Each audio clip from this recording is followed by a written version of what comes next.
How to create Alibaba account. Hello everyone, welcome to this channel. I'm Emily and I'm here to help you out today. So without any delay, let's get started. Now, first of all you need to do is go to the Play Store application and search for Alibaba application. And then tap on install button given here. Then wait for it until it gets installed on your device.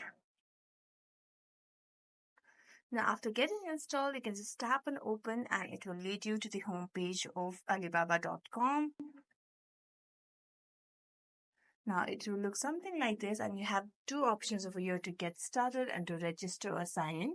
So, I'm going to tap on register or sign in, and it will lead me to a page something like this where you can sign up from your Google account, your Facebook, or you can just continue with your email account.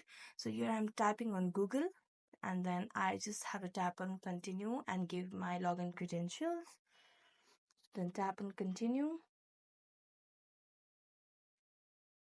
After that, I have to give my country or region, my first name, last name, and then I'll be registered in Alibaba. So thank you so much for watching this video. If you enjoyed it, don't forget to like, subscribe, and hit the bell notification for more updates. That's it for today, and see you next time.